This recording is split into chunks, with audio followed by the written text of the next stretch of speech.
Good afternoon six class, myself Pooja. Students, आज की social studies की क्लास में हम चैप्टर 9 हिस्ट्री गुप्त वंश का उदय का बुक वर्क और क्वेश्चन आंसर करेंगे।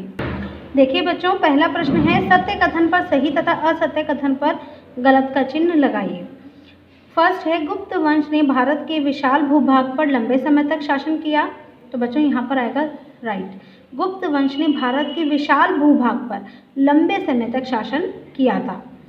सेकंड है गुप्त काल को भारत का पीतल युग कहा जाता है। तो बच्चों यहाँ पर आएगा रॉन्ग, गुप्त काल को भारत का पीतल युग नहीं कहा जाता है, गुप्त काल को भारत का स्वर्ण युग कहा जाता है। थर्ड है गुप्त साम्राज्य का संस्थापक श्री गुप्त था। तो बच्चों यहाँ पर आएगा राइट, गुप्त साम्राज्य का संस्थापक श्री गुप्त था जिसने गुप्त साम्राज्य की स्थापना की। फोर्थ, चंद्रगुप्त गुप्त वंश का अंतिम प्रसिद्ध राजा था। तो बच्चों यहाँ पर आएगा रॉन्ग, चंद्रगुप्त गुप्त वंश का अंतिम प्रसिद्ध राजा नहीं था।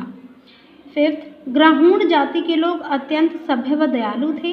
तो बच्चों यहाँ पर आएगा रॉन्ग, ग्रहूण जाति के लोग अत्यंत सभ्य व दयालु नहीं थे, जब बल्कि निर्दयी और जो बहुत विनाशकारी थे, जो जहाँ जाते थे वहाँ पर चीज़ों को ध्वस्त कर देते थे। तो जो ग्रहूण जाति के लोग थे वो अत्यंत सभ्य व दयालु नहीं थे, इसलिए यहाँ पर आएगा रॉन्ग। अब प्रश्न ख में है सही मेल कीजिए। वाराहमिहिर को आपने किससे मेल करना है? गुरुत्वाकर्षण से। विख्यात दत्त को आप किससे मेल करेंगे? मुद्रा राक्षस। शूद्रक को किससे मेल करेंगे? मच्छकटिका। आर्यभट्ट को किससे मेल करेंगे? पृथ्वी एक उपग्रह है। और कालिदास को किससे करेंगे बच्चों? कुमार संभव। तो बच्चों ये थे मेल करो। अब हम करेंगे रिक्त स्थान भरिए। तो बच्चों फर्स्ट है चंद्रगुप्त द्वितीय को डैश की उपाधि दी गई। किसकी उपाधि दी गई? चंद्रगुप्त द्वितीय को महाराजा धीराज की उपाधि दी गई। क्यों दी गई बच्चों? उनको महाराजा धीराज की उपाधि इसलिए दी गई क्योंकि उनके काल में जो शासन था वो बहुत ही अच्छा था। जो राजा और प्रजा होती थी वो एक दूसरे का सम्मान करती थी, लोग अपनी इच्छा से व्यापार करते थे और कर को राजकोष में जमा करवा देते थे। किसी भी तरह का उस टाइम में कोई अपराध नहीं होता था, ठीक है। तो इसी कारण चंद्रगुप्त द्वितीय को महाराजा धीराज की उपाधि दी गई थी। सेकंड है गुप्त काल का प्रथम शासक डैश था। कौन था? श्री गुप्त था। थर्ड, समुद्र डैश कभी कोई युद्ध नहीं हारा था। कौन व्यक्ति था जो कभी कोई युद्ध नहीं हारा था? तो बच्चों समुद्रगुप्त वो व्यक्ति था जो कभी कोई युद्ध नहीं हारा था। तो समुद्रगुप्त कभी कोई युद्ध नहीं हारा था। फोर्थ है चंद्रगुप्त विक्रमादित्य के दरबार में नव डैश थे। क्या थे? नव रत्न थे, ठीक है, जिसे 9 रत्नों के नाम से जाना जाता था। फिफ्थ है गुरुत्वाकर्षण का पता सबसे पहले डैश ने लगाया। किसने लगाया? वाराहमिहिर ने लगाया। गुरुत्वाकर्षण का पता सबसे पहले वाराहमिहिर ने लगाया। सिक्स्थ है मुद्रा राक्षस के रचयिता, ये जो काव्य है इसके रचयिता कौन है? विख्यात दत्त है। मतलब कि चंद्रगुप्त विक्रमादित्य के दरबार में 9 रत्नों में से एक थे जिन्होंने मुद्रा राक्षस की रचयिता थे, जिन्होंने मुद्रा राक्षस का जो है लिखित काव्य लिखा हुआ था।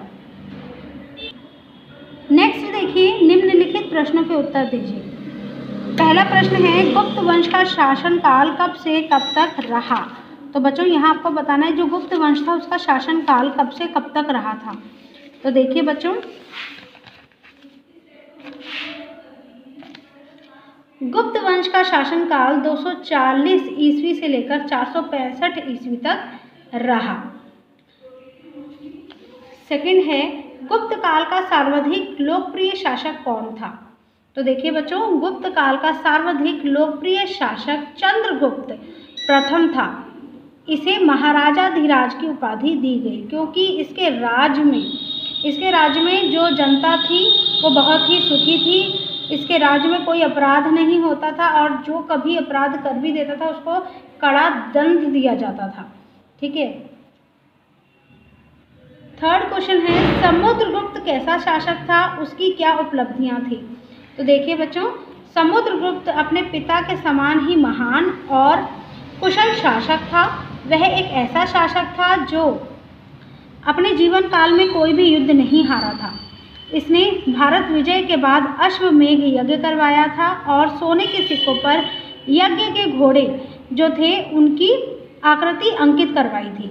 युद्ध में लगातार विजय होने के कारण समुद्रगुप्त को भारत का नेपोलियन भी कहा जाता है।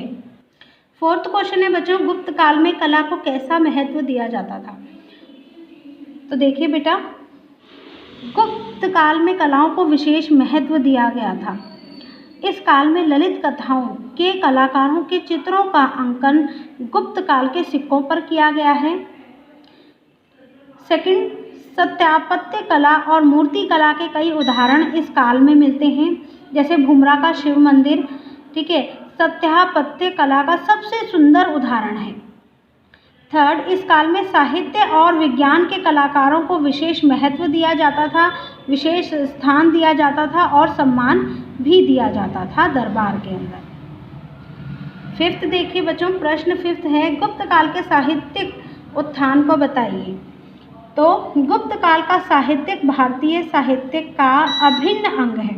चंद्रगुप्त विक्रमादित्य के दरबार के 9 रत्नों में से, मतलब कि नवरत्नों में से 3 रत्न साहित्यिक जगत के ही थे, जिन्होंने कई काव्य लिखे थे।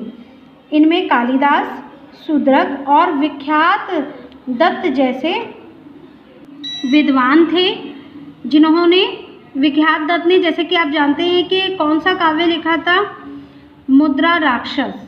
ठीक है।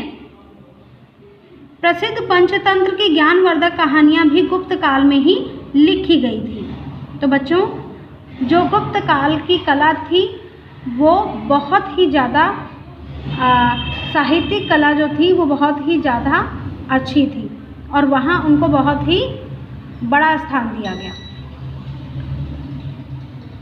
सिक्स्थ है फाहियान कौन था, उसने भारत के विषय में क्या लिखा था। तो बच्चों, फाहियान जो था वो एक चीनी दार्शनिक था। ठीक है, फाहियान चीन का प्रसिद्ध दार्शनिक था। यह चंद्रगुप्त विक्रमादित्य के शासनकाल में भारत आया था। इसने उस समय की सामाजिक स्थिति का वर्णन अपनी पुस्तक यात्रा विवरण में किया है। इन्होंने भारत के विषय में निम्नलिखित बातें लिखी हुई हैं, जैसे कि इस समय की जनता जो थी वो बहुत धनवान और सुखी थी। इस समय में किसी भी तरह का कोई अपराध नहीं होता था। लोग अपनी इच्छा से व्यापार करते थे और जो कर आता था उसको राजकोष में जमा करवा देते थे। राजा और प्रजा दोनों एक दूसरे का सम्मान करती थी। तो बच्चों, फाहियान ने भारत के विषय में इस प्रकार लिखा था।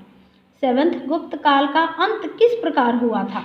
तो बच्चों देखिए, हूणों के लगातार आक्रमण और कमज़ोर शासकों के रहते गुप्त वंश का अंत हो गया था, क्योंकि हूण लोग ऐसे लोग थे जो जहाँ जाते थे विनाश कर देते थे।